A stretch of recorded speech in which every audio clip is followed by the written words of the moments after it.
Hello and welcome to the Retro Adventurers, episode 6.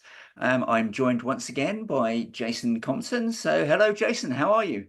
Hello, David. Hello, Parser World.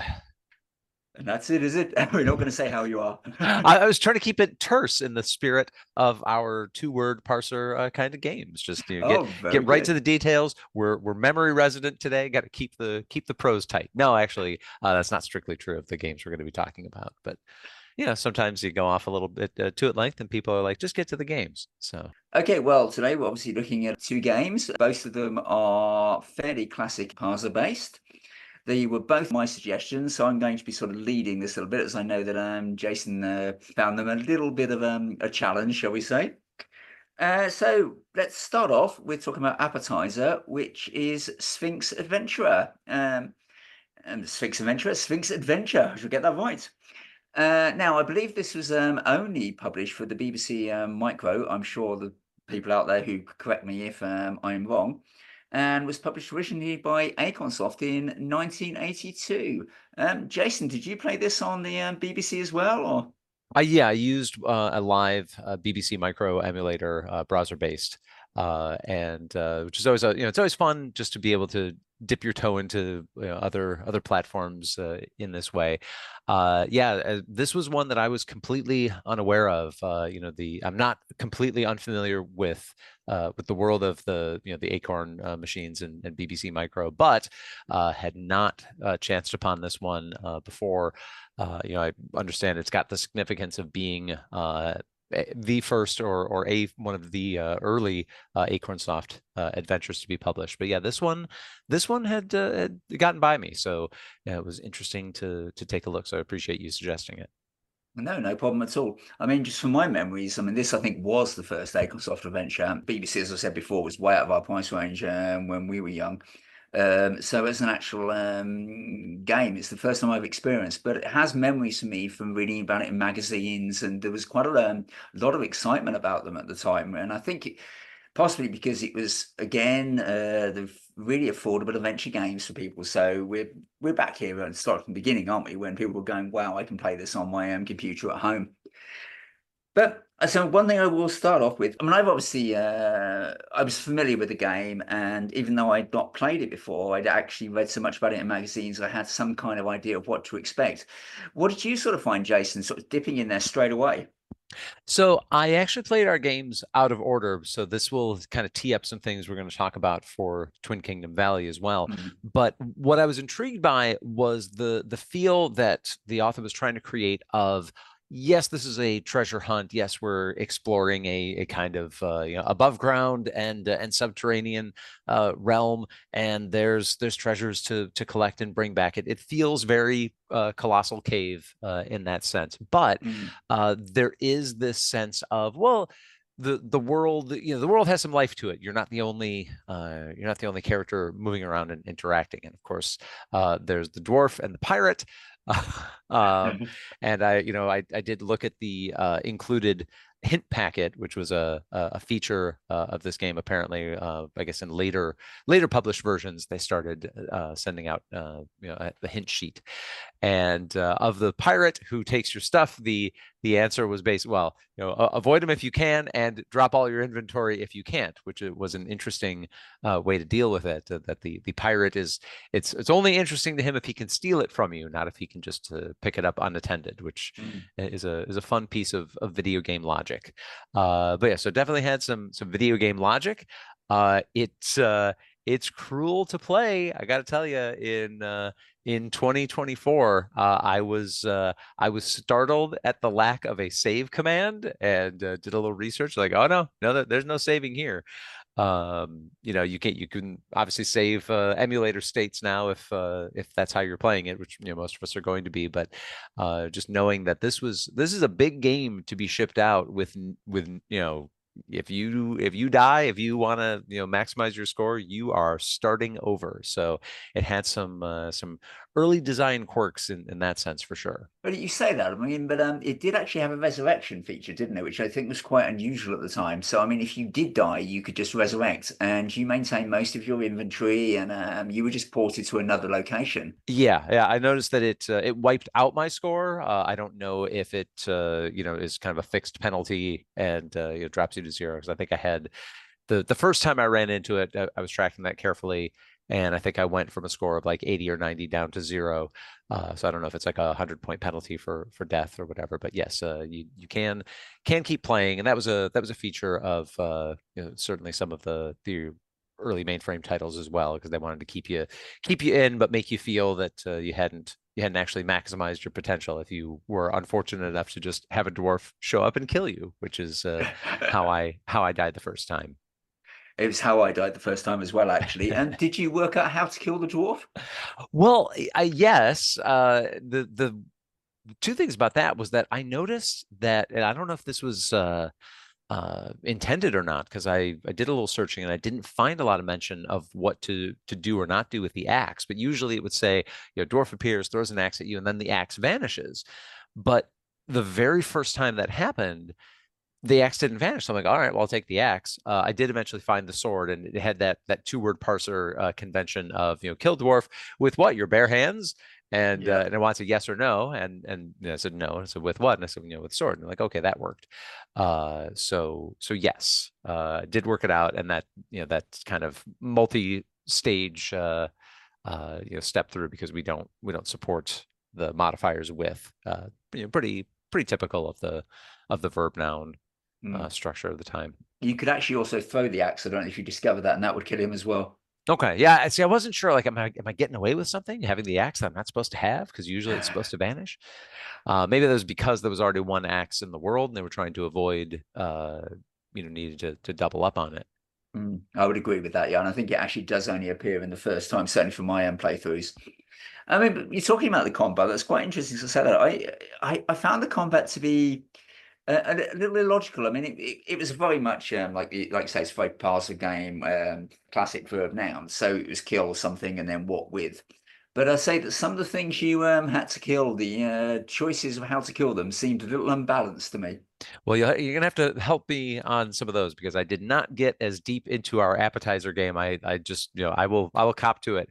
I did not allocate enough time for our introductory game here, because it turned out to just be a bigger challenge than I was expecting. I will agree with that. I mean, I'll just say to actually anyone that's listening here that in Jason's defense as well, the game turned out to be a lot larger than I'd expected. And there was also a lot of moving around. So you spent a lot of time using movement commands just to get back to where you needed to be. But with regards to the combat, I mean, you start with you kill the ogre with the sword, and that's it says what with, and you say with your bare hands, and say no sword, and then weather up. But the dragon you have to kill with your bare hands. Oh, I did Um, remember reading about that. Yes. yeah, not quite sure how it is. Was I throttling him or holding him down, tickling him? I don't know. But it did seem a little unbalanced in that way. But it's sort of interesting, really, the way you sort of compared it to Colossal Caves. And I kind of felt that they were trying to make a new version of Colossal Caves, that they were very much inspired by it. And that their aim was to sort of make a modern update of it. Yeah, it had that feeling for sure, which is not uncommon for this early period. Scott Adams certainly did that with Adventureland, and you saw just it was, like you said, it was exciting for the audience of 1982 to have an adventure to play at home. So you can Absolutely. you can see where those early authors are like, well, won't it be exciting? Won't it be fun to bring this thing that still at that point is mostly only accessible to people in the halls of power, the halls of academia, will bring you this type of gaming experience to the home. Never mind, how we get it there. You're loading it on tape, and it's on your personal computer. But that's exciting. That's new. So yeah, I think that it's pretty understandable that Colossal Cave was so heavily influential on a lot of these early titles. Oh, absolutely. I mean, just sort of general opinions of the game, and I think I found it to be fairly intuitive. I didn't find there were any sort of massive anomalies in searching for sort of commands. There were a couple of puzzles later on where you are actually given clues, but they're quite easy to sort of miss, particularly the use of magic words. I must admit, I had to cheat to discover the wave wand, which turns out to be quite a powerful item in the game. Yeah, yeah, it looks like that one gets used more than once, which is nice in a sense in that it gives the world that feeling of this is a very powerful object. It will help you in multiple circumstances. A lot of times, those special artifacts in a game end up being, well, this was the foozle that you needed to get through this one door, but then after that, it's totally useless. Actually, I thought Yeah. that was a nice feature. Oh, absolutely. And I did find myself wanting to hang on to objects more than I would normally in some of these kind of games because I kept thinking, have I used it?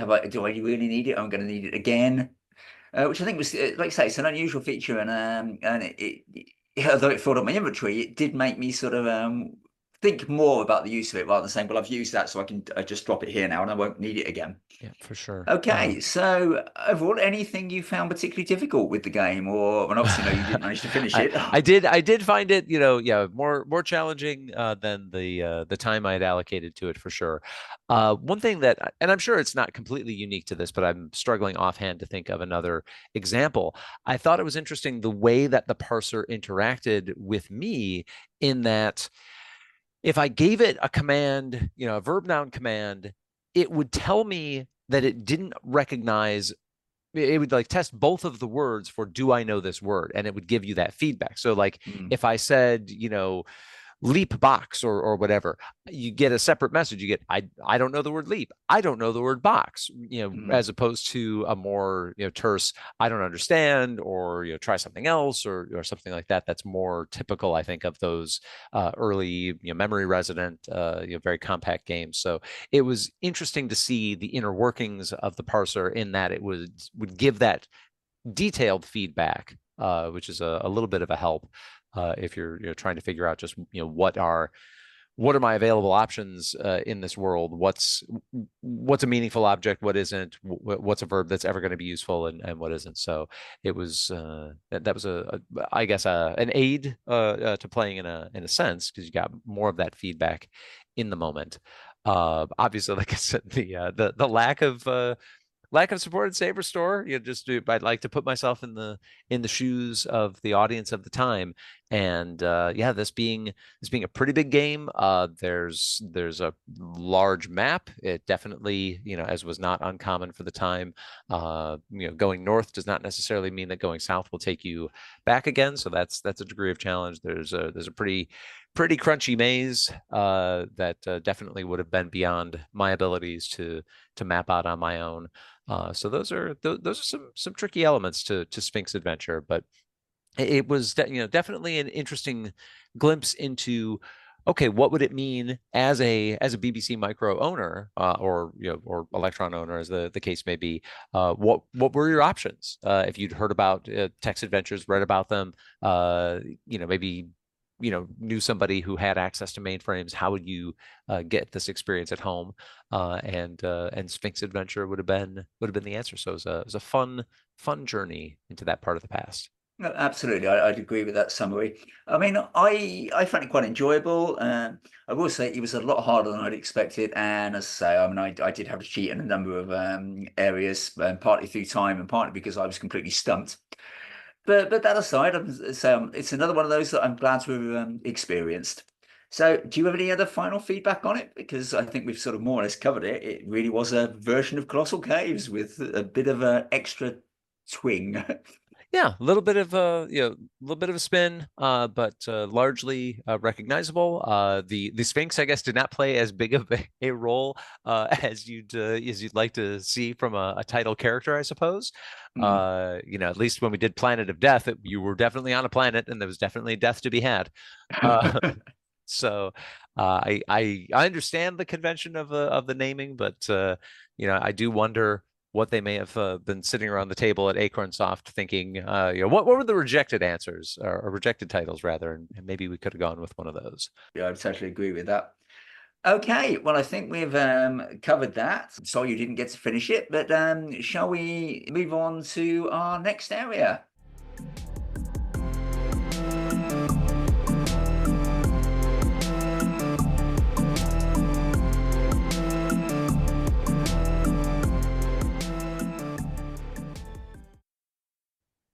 Okay, well, let's move on to our main course, which was Twin Kingdom Valley.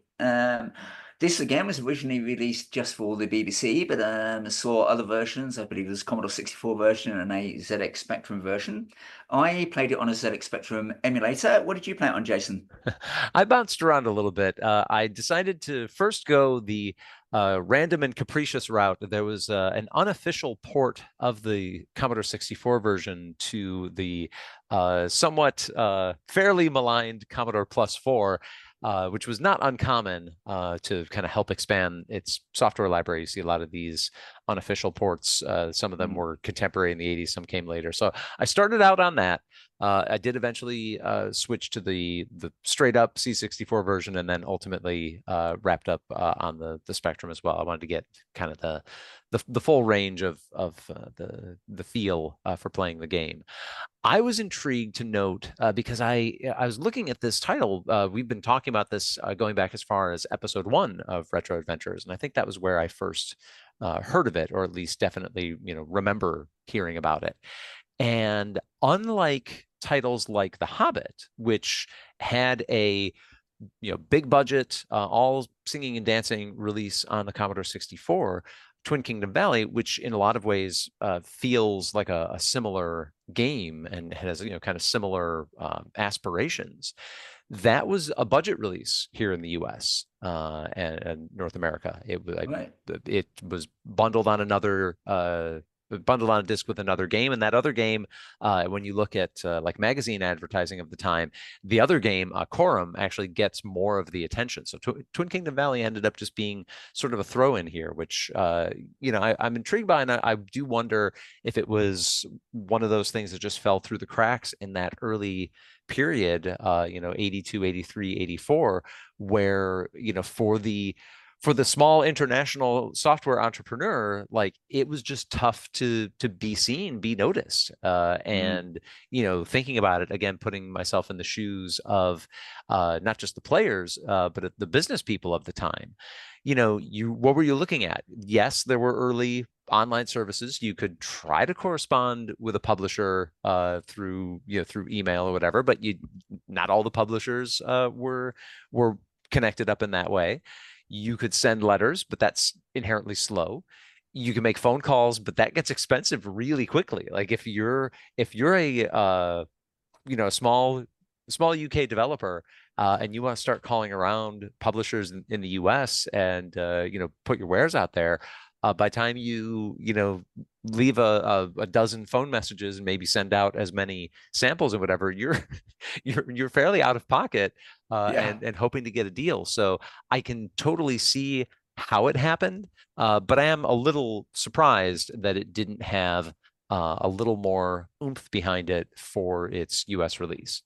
It's interesting you should say that. I mean, I don't know what sort of impact Bug Bite, who published Twin Kingdom Valley, actually had in the US. I mean, do you ever recall any of the other games? That label didn't have presence here, so that would be, sometimes we would see games brought across by like Electronic Arts had a sub label that would bring across UK games, but a lot of times it was the realm of these smaller publishers. Thunder Mountain was another one. So yeah, there tended to be an industry. Mastertronic's kind of the one exception I can think of that had an obvious brand presence both in the UK and in the US. But in many other cases, those types of smaller UK-centric publishers, what would happen is, whether the publisher was making the deal or if the original developer had not sold worldwide rights, they could still go out and make their own deal. But the rise of like Thunder Mountain and EA's sub-brand labels, those came a little bit later, kind of the second half of the 80s. This early phase, again, it was just a much smaller industry, and the costs and difficulties were higher. So we did not see as much of that in the early going. No. No, that's quite interesting actually, because I mean, I know there's some differences in the market, and obviously And we've covered this before with the sort of Apple II games that were particularly large over in the US, and we saw far less of that over here. But anyway, that's going off a bit of a tangent. Let's talk about Twinkling Valley. Yeah. What were your first impressions, Jason? My note here was good old-fashioned unapologetic D&D-esque romp. I liked the atmosphere that it set very early on. I made some notes here about the writing style. The convention of telling you which direction you're facing in the view. I'm still not sure how much that helped me. I understand from the artistic point of view, the idea of helping the player out definitely seems better than not helping, Mm. and definitely seems better than just a weird kind of, well, we'll always draw this facing north, or pick a direction or whatever.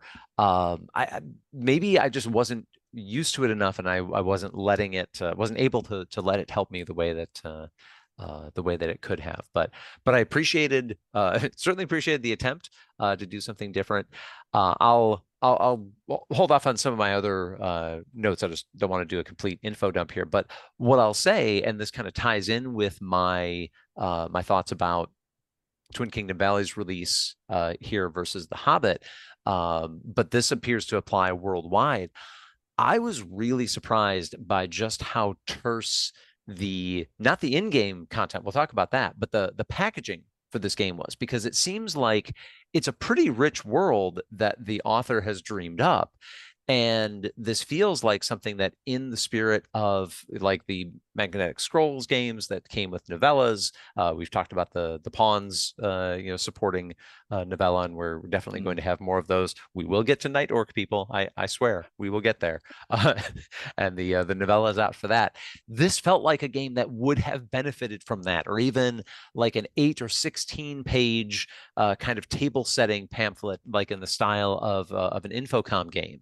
And the fact that it really was, like, I tracked it back to the original release, making sure that we weren't just being robbed here on the budget release. And no, like it's very bare bones to set the tone for the world. And I was really surprised by that. And I didn't know if that was the publisher, just saying, no, we're not going to do that, so never mind your world diary here, author. We're just not going to include it. But this felt like, no, I want to spend more time in this world. I want to know more about it. Tell me things that you can't tell me in game because of those limitations. So I was left wanting to know more about the valley and its twin kingdoms. It's interesting you say that. I mean, and I think that maybe sort of throwback to Bug Bites, sort of a general standard. I mean, I don't know what you know about them as a company. I mean, did you get Manic Miner over in the US? I don't remember if that was a legit release here. I definitely have played it. That feels like something that was probably on one of those budget bundles, as they were Right. sold here in the US. Usually 2 or 3 games on a disc for $10, which I know approaches full budget release levels in the UK, and we can talk all about the differences in the market. But Absolutely. that would take us off in different directions. But yeah, that was the usual way that some of those titles got published here. Right. Well, Manic Miner, I think, was sort of Bug Bite's big starter. It was a platformer, and it's what kind of gave them their money. And I actually felt that Twinkling Valley may have been sort of them dipping the toe in text adventures, which is possibly why it didn't get such sort of spoiling material that maybe it deserved. And like you say, I mean, it does feel fairly rich, but I mean, it's also quite interesting to say that, because I also felt the game was trying to be too many things at once. I don't know whether you kind of got that impression, because it felt like with the AI that it was trying to be clever when it wasn't really that clever. You couldn't really have that much interaction with the actual characters. I mean, how did you find that? Yes, I did notice that, and I noticed it in the feel of kind of like I was talking about with Sphinx Adventure. What we're seeing in games like The Hobbit, like Twin Kingdom Valley, and Night Orc comes a little bit later, and again, I swear we'll get to it.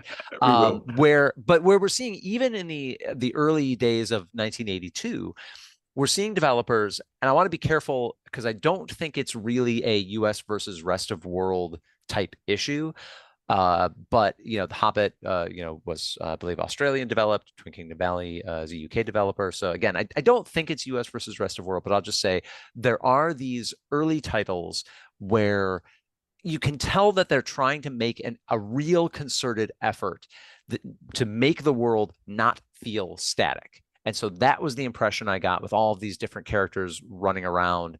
That the author's really trying to make it feel dynamic, make it feel lived in, make it seem like it's not just a gleaming, crystal castle that awaits you, but nothing will ever change unless you change it. So yes, I do think that sometimes that they fall short of the mark, or they end up, tripping up the player in a way that adds not just challenge but frustration.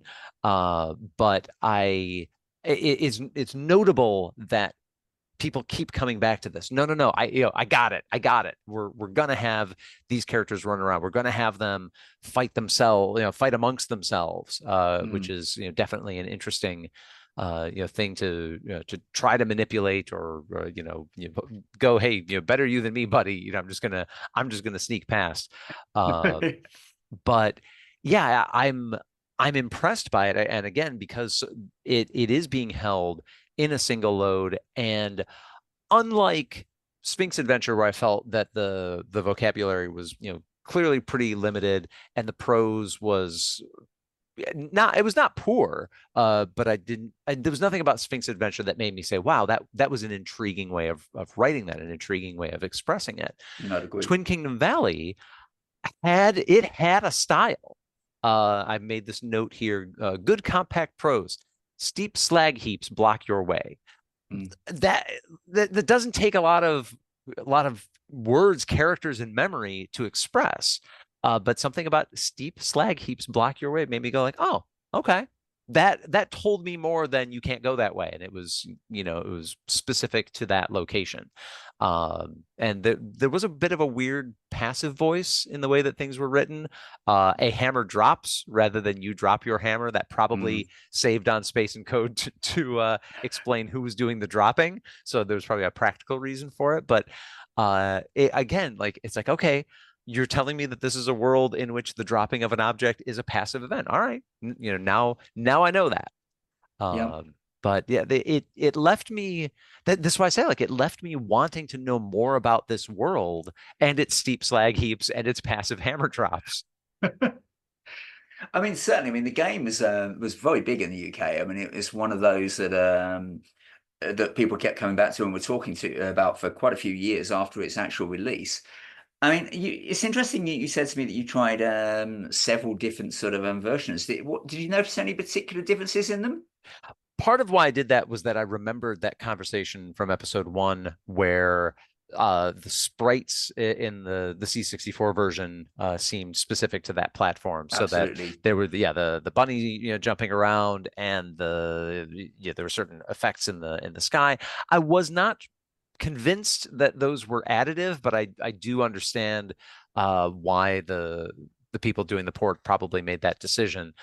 You've got a little bit more memory to play with than you would on a 48K Spectrum. It's pretty cheap in terms of memory and code to move some simple sprites around. So I get it. Again, not sure the bunny in particular, the animation left a little bit to be desired. Some of the sky effects were more subtle, and therefore maybe a little more interesting in that way. So that was the main difference that I was able to perceive, other than just kind of screen size and character set selection and things like that. So basically, sort of small animation details or the kind of changes. I Yeah. know that's so let's just talk about the game a little bit, sort of puzzle wise. I mean, I didn't find it overly challenging, but I gotta admit I found it quite repetitive. There was an awful lot of movement around to go and get to where you needed to be. Yeah, it's Like a big world. It's a very big world. yes, I mean you could be putting in 20 movement commands to get to where you need to be next, Yeah. and I found that I mean, I'm sort of in two minds about the game myself. I mean, I do agree that it's a big world, and it would be wonderful if you could have more information about it. But I felt also that I was trudging a little bit. I mean, I don't know how you felt about that. Right. And this is where again, like all this size and attempted scope, why is there no more Legend of the Twin Kingdom Valley? Right, yes.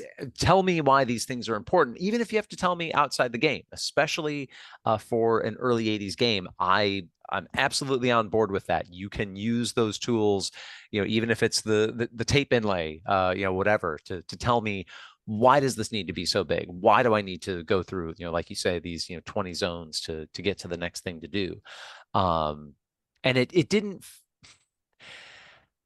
seem like it was just the cynical, I'm going to add more content so that this game, feels like it was worth buying. So I don't know if it's just I don't know. Unfinished is not the word I'm going for either, but yeah, a lot of sprawl with not a ton of payoff in that sense, other than Mm, just the journey. But again, maybe the journey was part of it. Here we're gonna have these drawn backdrops for most of these areas. We're going to give it a sense that there really are two kingdoms that can be part of this valley, which you could do that in 16 rooms or whatever, but it might feel a little cramped in that sense. But yeah, trudging for sure. And in in these early games where obviously there's nothing like an auto map. If you just kind of lose your place because you forgot it was four west instead of three, and your map is yep. incorrect, then suddenly you're way off track. That could be frustrating. Yeah, I mean, it's certainly true that since we started these podcasts, I've been getting through a lot of graph paper. Yeah, I've been searching for maps, and I declared that early on, and I'll declare it anytime people need a reminder. Just mapping is not a strong suit, not going to be a strong suit of mine. But yeah, I was yeah, I was impressed by a lot of the technical elements of it. Felt like it did a lot with object disambiguation. It Mm, seemed like there were multiple bags of gold and things like that, which you kind of see people bragging about mastering in later systems that are more yeah. complicated. It's like, okay, that was good. I was interested in that. I was interested in the conceit, again, maybe pushing back against the US adventuring tradition, where if you wander around in the dark, old school colossal cave style, says you fall in a pit and break your neck. New school, Infocom gives you the grooves to devour you. Seemed like you were able to wander through the dark. At least the times I had to, I did not hit the limit where it says, "Oh, all right, now we're just going to kill you for wandering around in the dark." No, I didn't Uh, find that either. yeah. So I mean that is quite interesting. I mean, I will say I did feel that some of the puzzles, I mean, particularly it's interesting you say about the bags of gold, because I think there were some bags of silver that you have to collect. But the only way of actually collecting them was to kill the the unfortunate owner. And I kind of Hmm. felt that I'd have rather that had actually been a puzzle. It did seem a bit sort of well, let's just stab him and nick what he's got. Yeah, in the way that we talked about with The Hobbit as well, although maybe less jarring because we don't go in with the expectation of being this beloved young adult fantasy character, Absolutely. but it does definitely, like, no, you'll be choosing violence, thank you. Uh, so yes, that a lot of these people exist to have treasures, to be killed, to relinquish them. And I think it's not too long after this that you start to see the industry shift to, well, okay, maybe there needs to be a puzzle rather than just a blackjack to the base of the skull, or a Yep. sword to the guts, to get this object away. And then of course we get into the overcorrected realm, in which you have to satisfy 20 conditions in order to just get somebody to give you their watch. But Yeah. these pendulums tend to swing. But yeah, they're definitely good amount of mandatory murder to be had in Twin Kingdom Valley. There is, and if that's your thing, this is your game.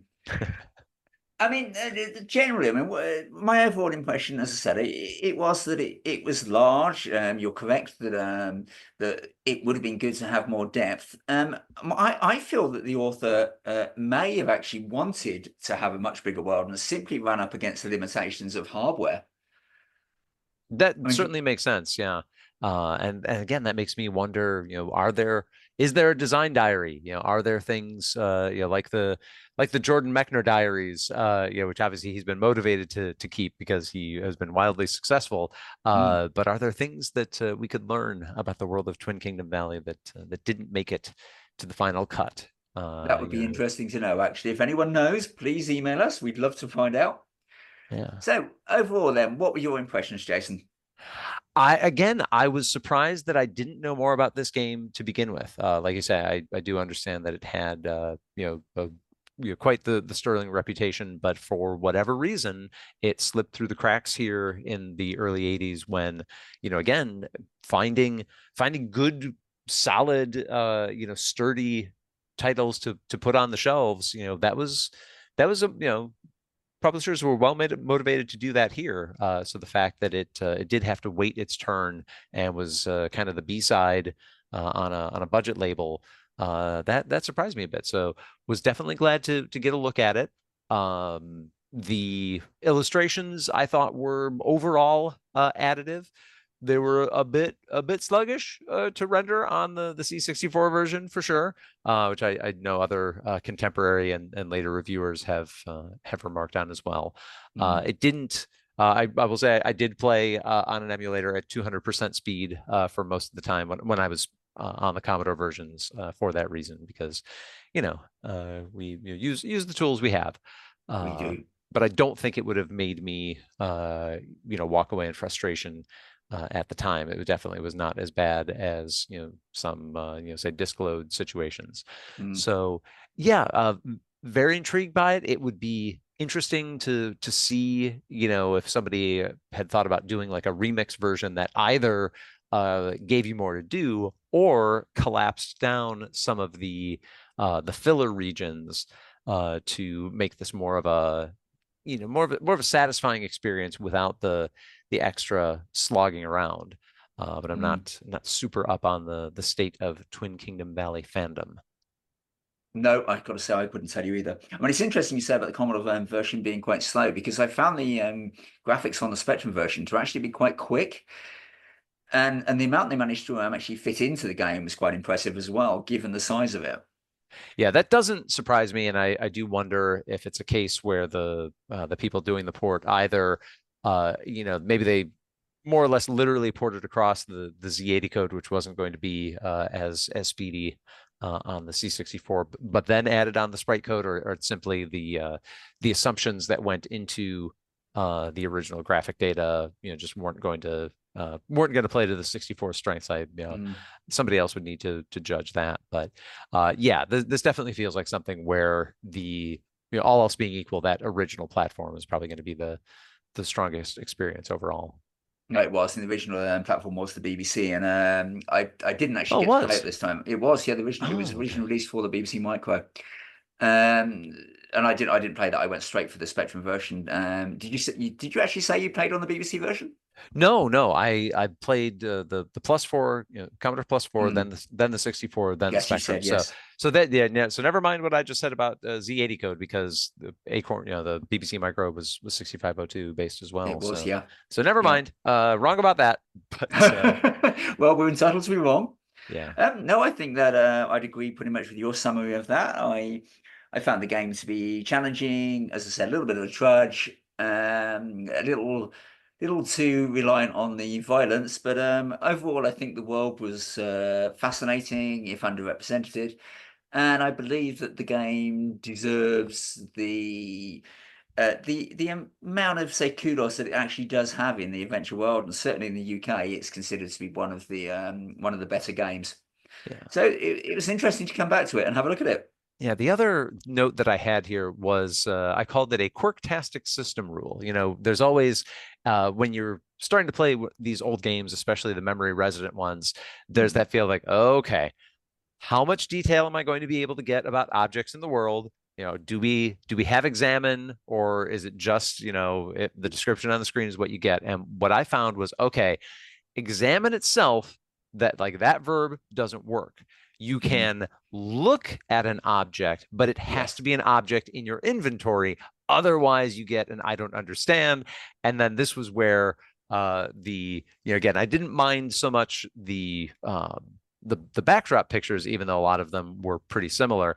But yes, the note I have here was, thanks for that big, slow picture of the lamp. Never would have figured out what it looked like. There's some object looks that I'm like, oh, okay, you could have just said it's a regular oil lamp, or it's an Aladdin lamp, like whatever. Just fine, Yeah. fine, fine. Okay, all right, we can move on now. But Yeah. yeah, I it would. was a little quirky that you could only get detail about an object once you had it in your possession. And again, I understand limitations, but that's well, okay, but why? Especially if the information you're going to give me mostly revolves around, here's a close-up view of it. Mm. Well, I mean, I think that really comes down to what I was just saying. I think that the author would have liked to have made something bigger and more impressive, and it just simply wasn't possible. Yeah. It's got a lot of sort of hints towards that direction, hasn't it? I mean, with the graphics, the sheer number of locations, the attempts at AI, and as you say, the images to show an object, which were not that common in the UK. I mean, I know that it's used a lot when we play the Tracer Sanction. A lot of the objects are physically shown on screen, and that was a particularly rare thing in the UK. So maybe that's what they were sort of aiming for. Yeah, that would track. And yeah, that approach of, we're going to kind of paste an image of the object on the screen if you found it, if you've dropped it. That very much comes out of, I'm pretty sure, out of the Sierra graphic text adventure tradition, and you would see publishers like Interplay copying that. So yeah, that's just a convention here that did not translate for whatever reason, or parallel development just wasn't picked up as much. But yeah, overall, very, very intriguing look into a game that on a lot of levels. I mean, yes, like I said, unapologetically D&D-esque. So we're Mm. not necessarily talking about a world that breaks tons and tons of new ground, but in terms of the scope that it's attempting, again, in this early memory resident 8-bit setting, I was very pleased to learn more about it, spend some time in that world. And again, like, it's to me, it's a win to come out of playing one of these old games and say, oh, now I want to know more about this world. What came before, what comes after. And Absolutely. again, even back to that passive voice kind of carrying all the way through to the end, because I did I would never have come up with the last move on my own, but I did see that play out. And whether you die or whether you win the game, I think the phrasing is, a new adventure is beginning. So I that again, the word choice in that, rather than saying, do you want to restart, that created a sense of place and of adventure. A new adventure is beginning. All right, great. Tell me more. Mm. So yeah, definitely a win for me to spend some time with Twin Kingdom Valley. Oh, that's brilliant. Well, I'm glad you enjoyed it, since it was my suggestion. And I think that about covers it for our entries for this episode. If you anything else you'd like to add about either of the games, Jason? Nothing about the games. I just want to talk to our listeners out there directly. We really have enjoyed getting your comments and messages on our Facebook page and email. Please keep those coming. Dave and I are not trying to do this in a vacuum. We want to be heard by you, but also hear from you as well. So please engage with us. Hope that we've earned a spot in your podcast rotation. If you haven't subscribed by now, please do so. We will be back with you very soon with both interviews with classic developers, as well as more of these classic games. And Dave, yeah, thank you again for selecting both of these titles, and looking forward to our next pairing. Okay, I'd agree with that. So thank you everybody for listening, and speak to you soon.